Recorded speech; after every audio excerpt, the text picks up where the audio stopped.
Suntem în Kentucky, la Mammoth Cave.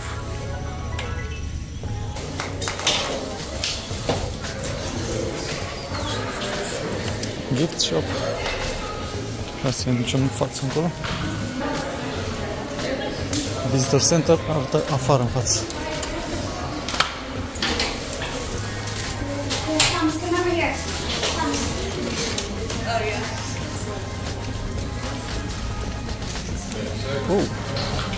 Ce nu știu aici? Suntem pe un pod.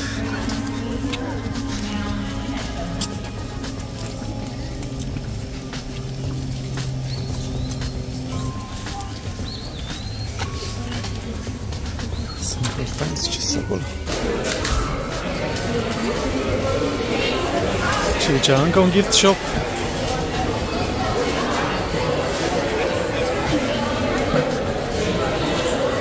Bilete. Din ce-i pe aici? Muzeu. Tot acolo sunt niște informații de...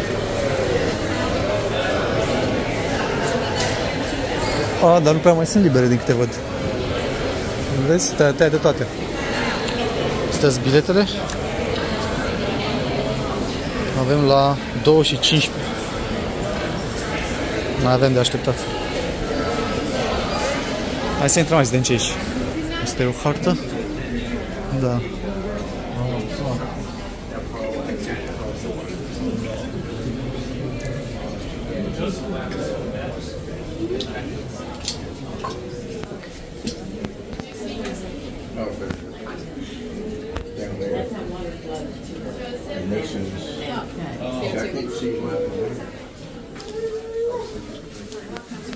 Limestone, sandstone. Dar ce-mi știu, e labirint.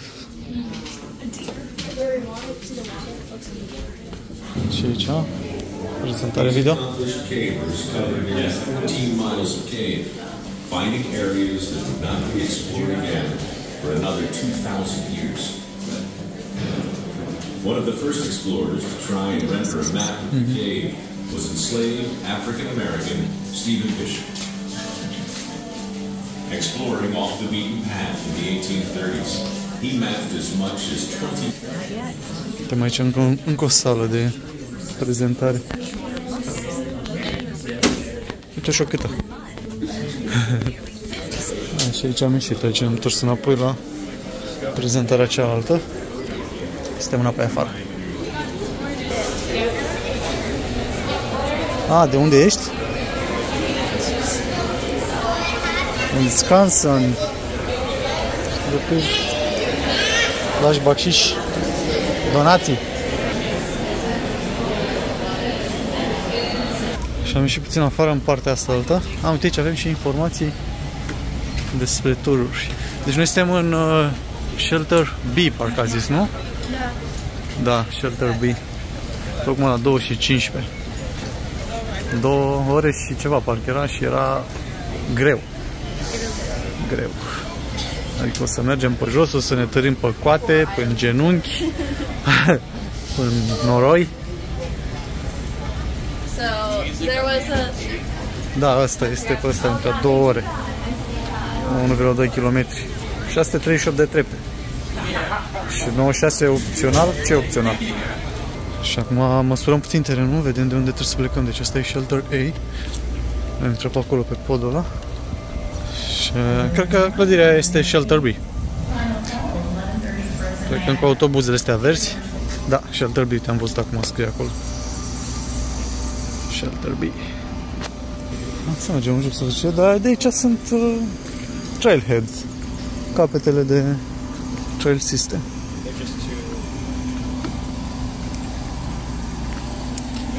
Deci în jos o să intrăm pe sub podul ăla pe care am venit. Dar ce abruptă e coborârea asta. Cave entry regulations. No firearms. Fără cărucioare pentru copii. Da. Hai să coborăm puțin, că mai avem o groază de așteptat. 2 ore.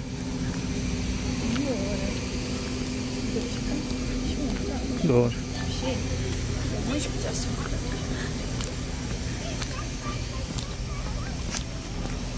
Coborăm, ne coborăm acum, dar să vedem cum o să fie când urcăm.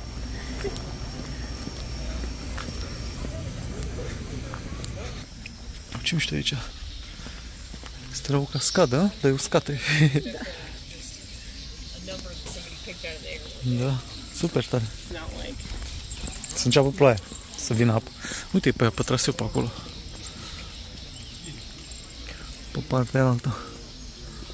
Aici avem și un punct de ăsta de informare pentru limestone, calcar.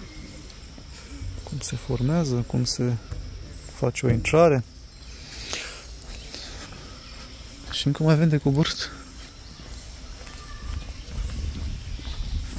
Dar mișto e tot amenajat aici. Sistem de drenare a apelor și pe partea asta și pe partea asta.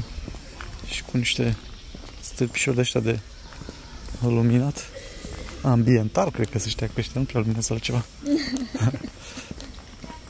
Ce se aude apa? Curge! De unde curge? Jos se aude de jos? Uite că sunt și scări să cobor jos. Discover Tour starts here.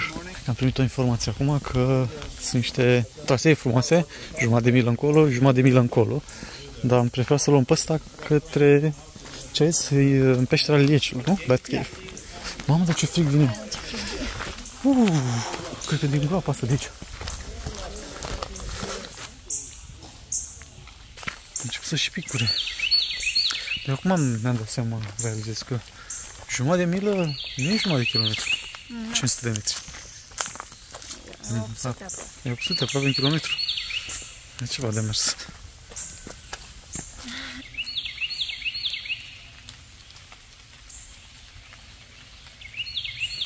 Cam plouă.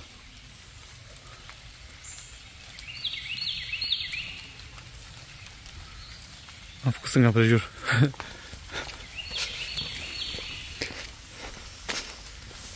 Ce mișto să stea.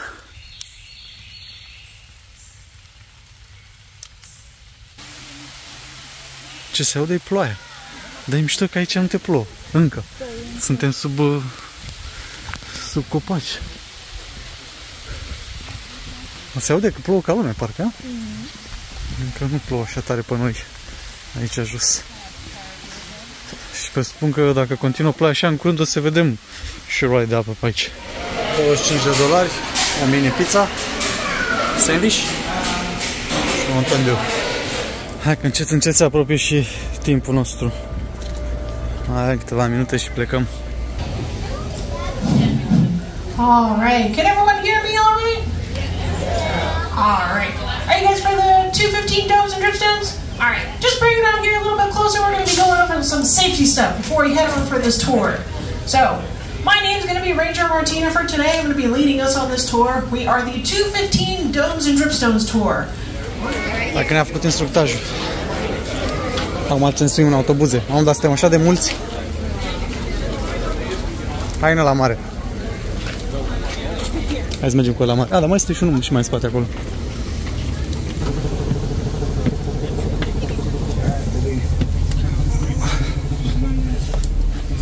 Este școala.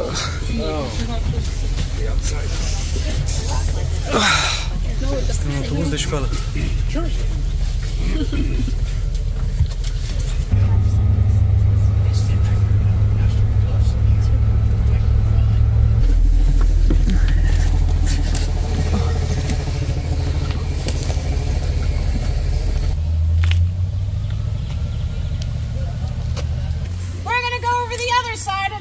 Officially laminated safety card. Basically, it keeps ourselves and our cave resources safe.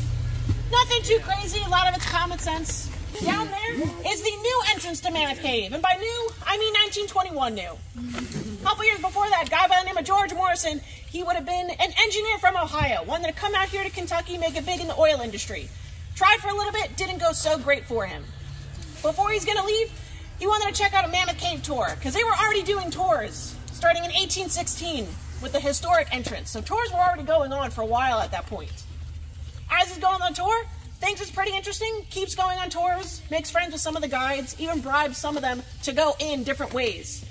As he's walking down all these routes, he's noticing if he were to walk these same ways up on the surface, he's not staying in that Mammoth Cave estate's property boundaries, because back then it was a private estate. It wasn't the national park yet.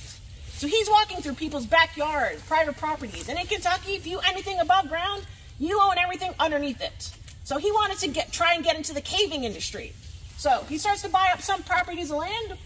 One pretty good area around here, it's a sinkhole down there. If you're quiet enough down there, you can hear the water close by on some days.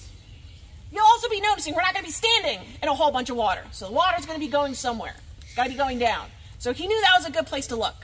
So he buys up this area, starts to explore a little bit, brings out his favorite caving tools, sticks of dynamite, sticks it in the ground, blows it up. He sees an entrance, and he's got to know what he has. So he leaves, gets some extra tools, comes back, ties one end of the rope around a tree down there, ties the other end of the rope around his nephew Earl. Earl, let me know what you find down there. It's going to take Earl about 2 weeks to get to where we're going to go next. And hopefully, fingers crossed, it does not take us 2 weeks. Are you guys ready to follow a complete stranger down a deep, dark hole in the ground? Let's find out. Ce așa, amenajat.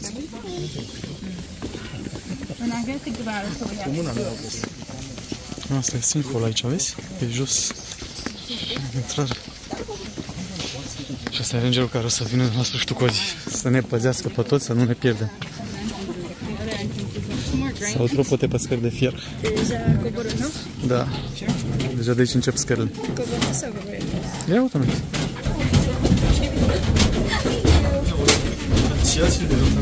어디 약간 역사 Se simte frigul, da?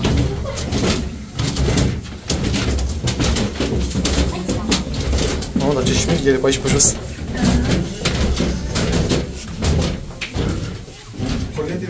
Să de prim ajutor și lumină crepusculară. Da, deja am intrat în peșteră, nu? Da.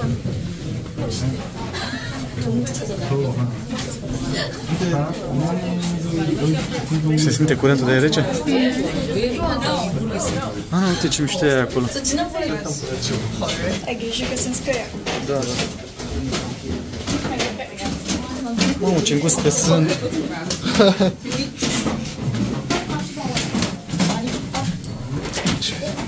Și și betoane turnate aici, mă, dar sunt turnate ca lume.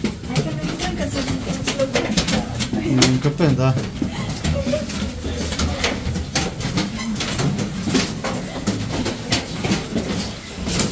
Ce moarte ai amenajat. De aici se înalță. Oh, ce mișto e aici. Am ajuns la încă un set de scări.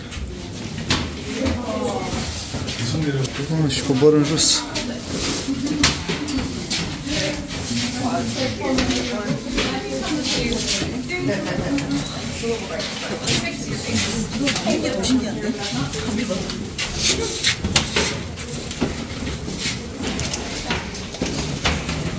Ah, m-a picurat pe mână.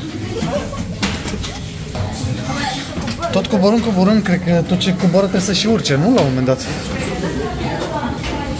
Oare întoarcem tot pe aici? Mamă, cât de jos se duce! Bă, ești nebun!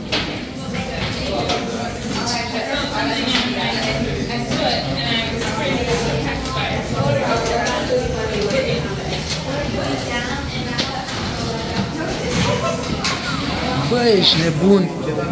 Ce e aici? Uite și structură serioasă aici. Mamă, cât coboară încolo. Se și vede suprafața pietrelor cum a fost forată de ape. Vezi, se vede.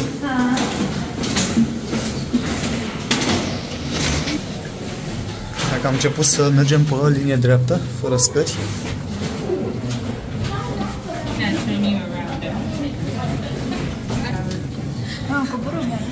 Coborând scări? Știu. Oh, și aici se înalță. Cât de înalt e sus acolo. Strada, deci de apă. Onda cât de mare și încolo se vede. Și tot coborâm, dar temperatura văd că a rămas la fel, nu s-a mai schimbat. Ah, da. sorry. You're okay. We're just all in here having fun. Bă, noi încăpim pe aici, dar ăștia care sunt mai plinuți așa ce fac? Chiar că a avut dreptate când a zis că este foarte îngust. Și dacă suferi de claustrofobie, trebuie să-ți cunoști limitele. Și nu mai știu. Nu mai știu cu frici. Ba da, trebuie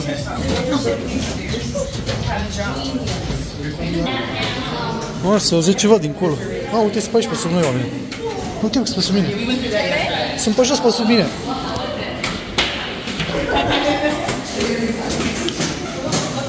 Opa, au luat-o înainte.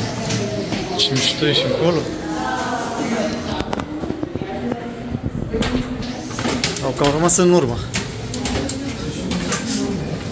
O să le primim ajutor în caz de... Eram acolo mai devreme, da. Uite ce de panouri acolo. E o infrastructură complexă aici. Băi, ești nebun cât de mișto e. Cât de înalt e.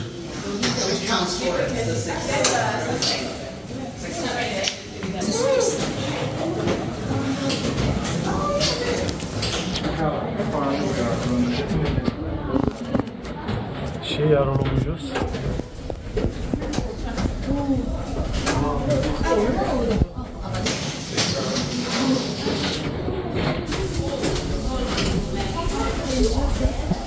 Mamă, cât de adânc este în jos. Tot coborâm. Coborâm în beci. Pică, pică. Ah, ce mișto e. E rece.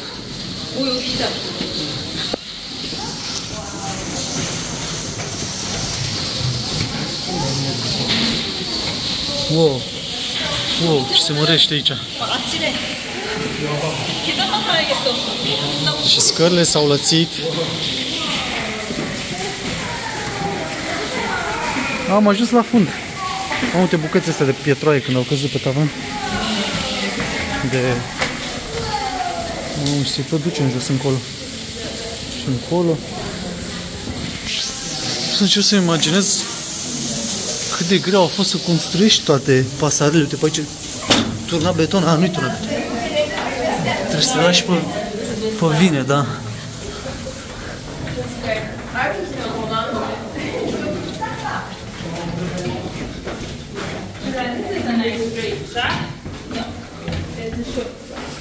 Ce încolo? Hai încolo.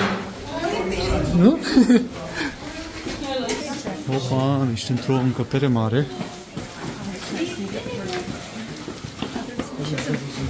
Ah, e un auditorium aici. Are scaune cu scări, cu trepte. Ah, și ne oprim aici? Ce ne oprim aici? Ah, ia sunt alt tur. E un tur diferit care vine de aici jos. Și ăștia se duc în sus. Și ne-am oprit aici.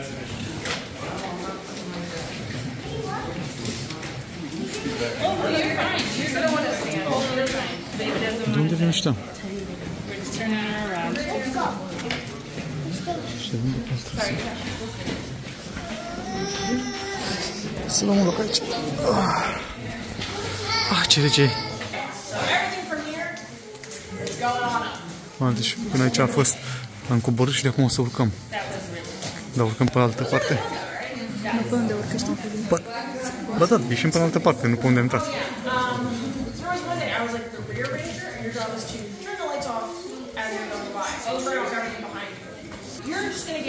Mammoth-sized passageways. They are just very large passageways, and the name just kind of stuck. So no like woolly mammoth fossils or anything like that. If you discover the cave nowadays, it'd probably just be called really huge cave. But mammoth cave, it has a little bit of a ring. The name just kind of stuck. Hai că în sfârșit s-a terminat discursul. Super mișto. Ne-a explicat puțin cum s-a format peștera și straturile de calcar. Și a zis că a întrebat cineva de treptele astea cât au costat și a zis că în jur de $3.000 o treaptă. Manoperă cu tot. Uite câtă lume aici. Și ciudat că pe partea asta nu e balustrada, balustrada e pe partea asta altă. Aici avem trepte.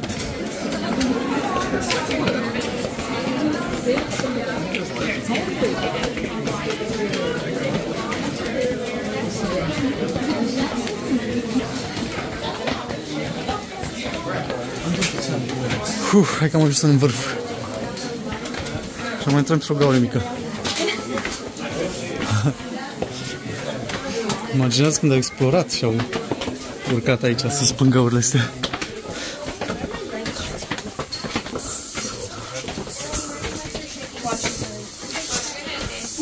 Uite cum au pus mâna aici de atâtea ori. Și acum o luăm la vale. Ce senzație plăcută! Păi a zis, înainte de 1930, îi încurajau pe vizitatori să scrie numele. Cum se văd pietroarele aici, cum au căzut de sus.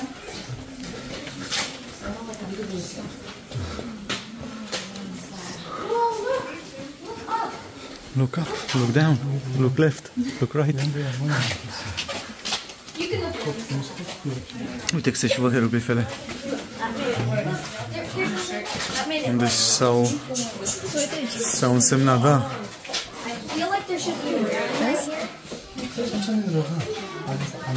Ce-a făcut? S-a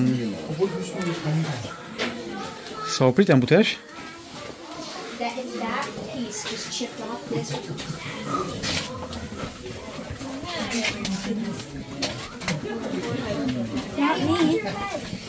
Ce acum au căzut pietrele de sus.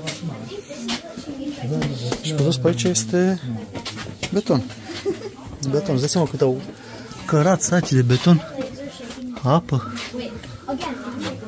Și acum urcăm scăși.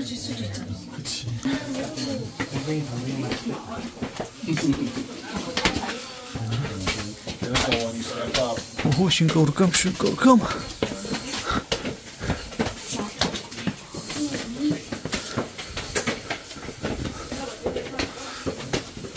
Aici pare a fi construit, pare a fi puse de cineva.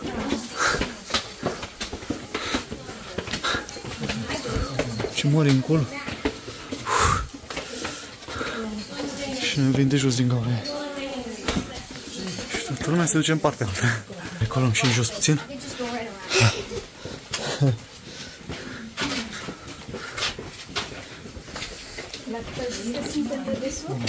Mai știu 200 și ceva de fiți. Nu ca să cadă. Ce știu că e drept, nu sunt trepte, nu sunt scări. Altă viață aici. Mai visit, mai spațios, mai autostradă, așa, mai highway.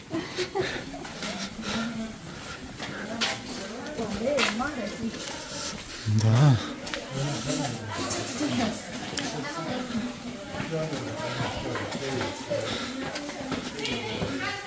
Am ce drept e tavanul sus. În porțiunea asta aici. Și mai avem încă un auditorium, nu? Sau cum zice la...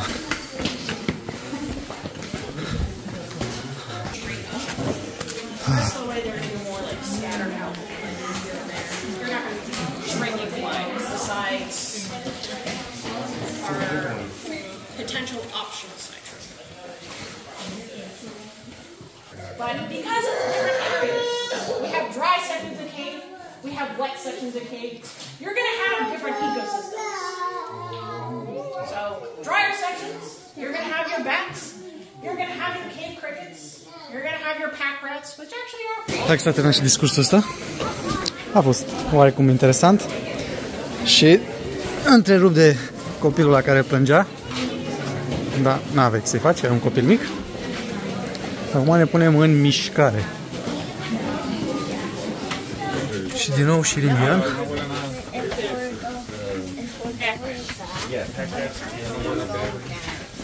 Și ne ducem jos iarăși.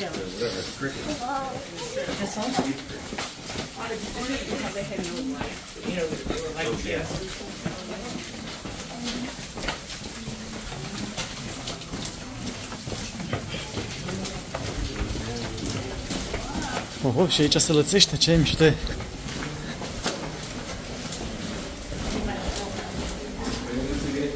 Până la urmă și avem și borduri pe aici, nu numai și pavaje și tot.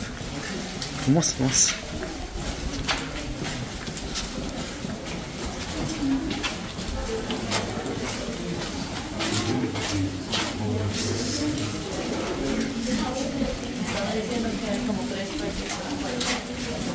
Opa, intrăm iarăși pe un culoar sau?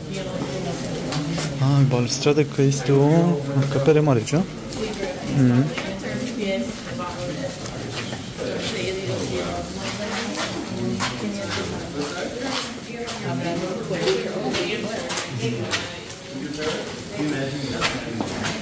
Și pe cel în dreapta.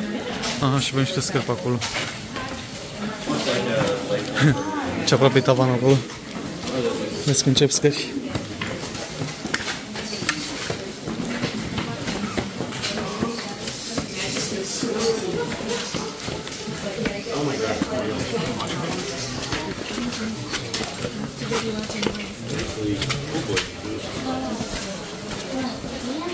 Și aici, ce mai avem?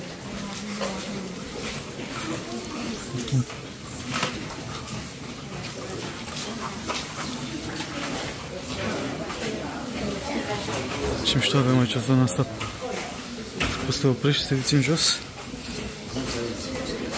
Să admiri.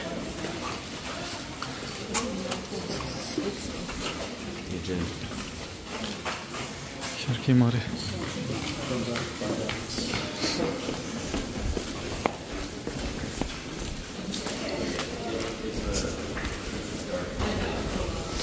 Noi să strângem rândurile, nu? Când rămânem în urmă.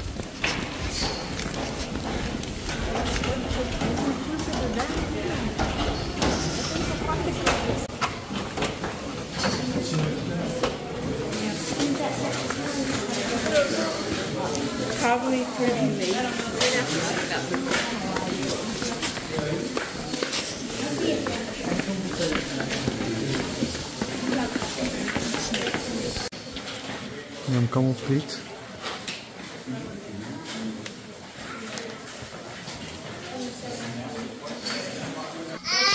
The type of light and even color of light stops that from growing because we don't want to spread it. Aia este ciuperca de care trebuie să protejăm. When we go further up ahead, we're going to have. Hai că ne-am pus din nou mișcare. Și ziceam, mai este ciuperca care s-a creat în peștera asta datorită introducerii luminii. De-aia sunt luminile de culoarea asta acum. Și când o să ieșim din peșteră și o scoborăm din autobuze, o să trebui să ne spălăm pe picioare, să nu transportăm ciuperca asta în alte peșteri în caz de ne ducem să vizităm.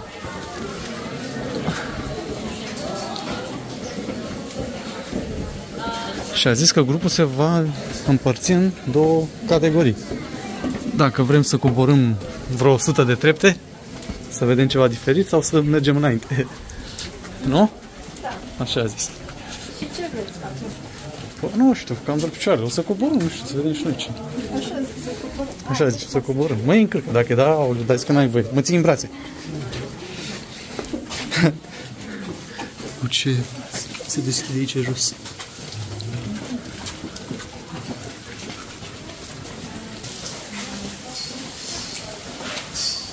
Deci să se și audă apă. Să știi, un pod aici? Ah,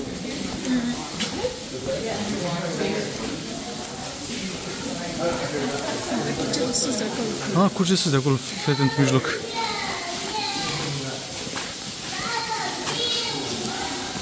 Am ajuns la...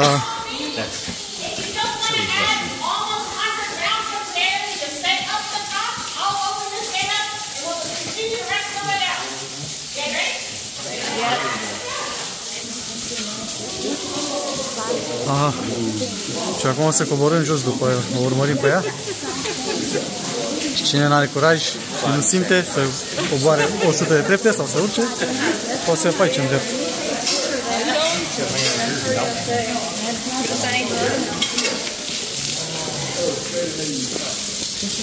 Și coborâm și urcăm înapoi pe același traseu. Ce mișto e asta aici.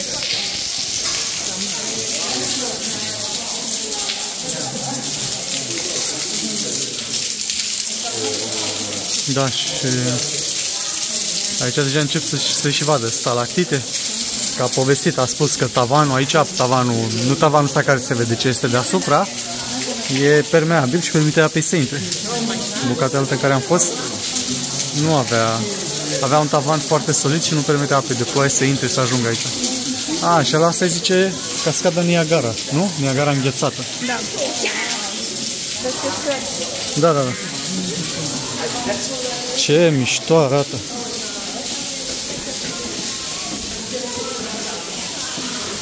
Și uite, o să intrăm pe sub ea, o luăm pe aici și intrăm pe sub ea.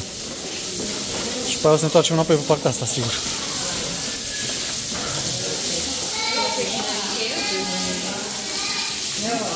Se vede o fisură aici. O vezi?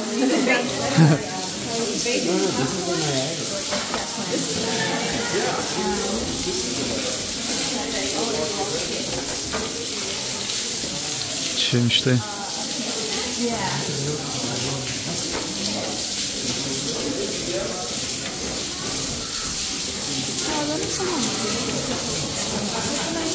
Și acum ne întoarcem înapoi. Mamă, și cum e tavanul.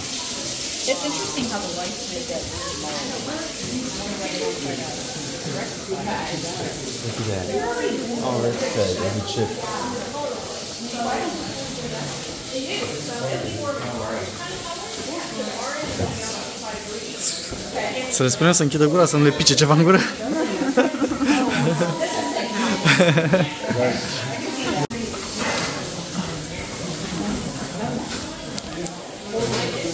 Hai să urcăm înapoi acum. Ce mișto să văd crestele. Hai să urcăm înapoi acum.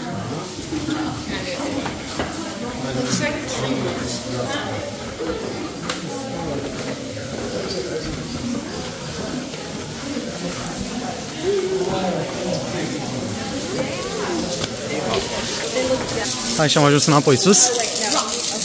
Uite ce lumina sunt ăștia mici. Să nu-i piardă în peșteră.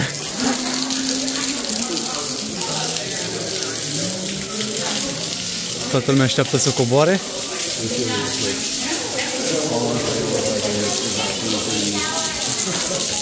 Cum se vede asta și că e făcută de cineva.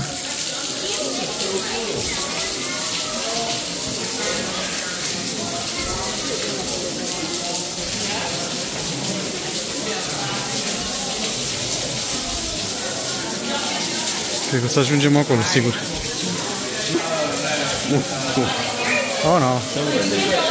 No. Cât suntem? Dar au rămas, s-a despărțit.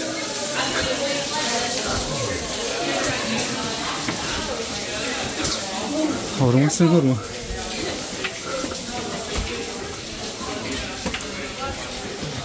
Și aici este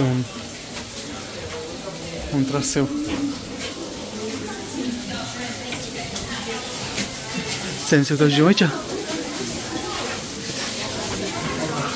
Asta e coloana făcută aici.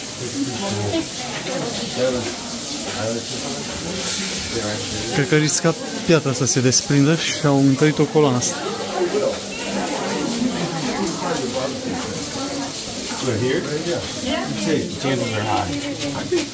Trebuie să mai vrem, zic că cred că o să ieșim, dar trebuie să trecem și pe lângă lacul artificial. Ce lucește, da. Și pe astea au fost puse mâinile. Tot ce aici a fost atins. Și astea cred că au fost atinse ca și acum.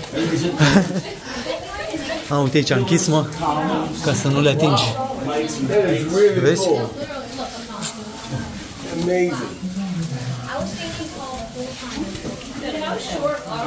Sus aici, dăm cu capul în...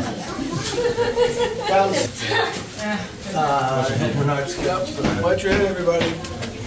Watch your head.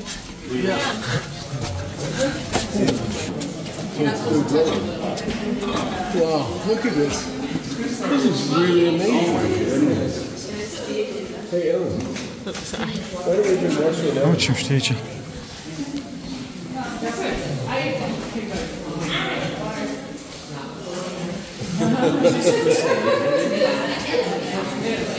Oh, wow, there's water. Crystal Lake. Scrie aici. Crystal Lake. Și uite, trepte care duceau jos la apă. Niște țevi, balustrăzi. Ce mișto sunt. Oh, wow, there's water. Crystal Lake. Scrie aici. Crystal Lake. Și uite, trepte care duceau jos la apă. Niște țevi, balustrăzi. Ce mișto sunt.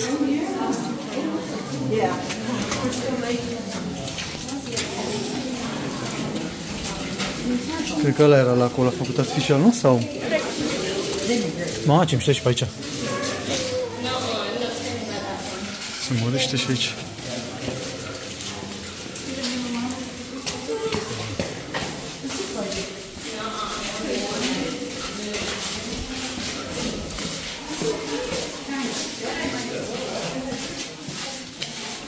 Parcă e și un miros ciudat aici, nu? Aceea, mucengaia, nu? Mămezeau, așa, da. Aici deja se lasă iar tavanul.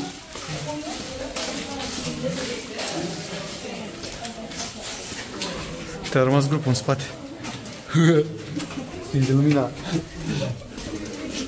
Ce mișto, au până și sistem de scurgere a apei. Ce marfă. Management al apelor se cheamă.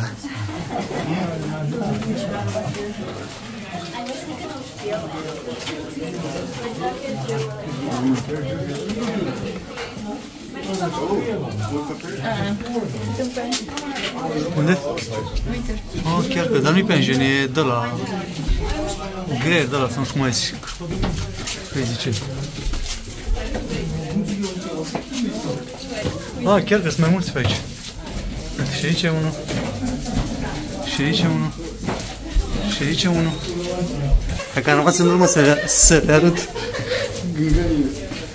Oh, și-am ieșit.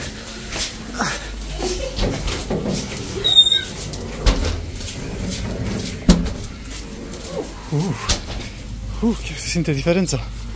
Mă, zici că am intrat în baie, în cadă, în cadă, auzi, în baie, în zăpușeală, așa, umiditate se simte. Opa, și ne așteaptă autobuzele.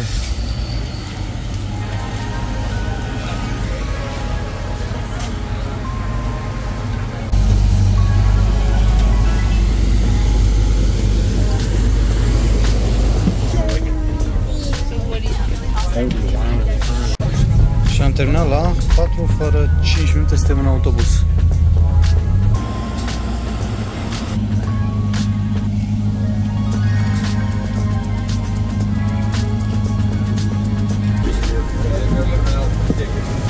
Thank you, sir! Ne spălăm pe picioare. Așa. Ce ai zis? Este apă cu detergent. Ca să omoare fungusul. Perca. Și în sfârșit am ajuns la mașină. Cam asta a fost turul. Trebuie să ne grăbim că este o diferență de o oră până acasă și avem 3 ore? 3 ore de mers până 3 ore de mers. Da, și e deja 4, singur. 5, 6, 7. 7. Ok. Asta a fost tot. Hai, pa!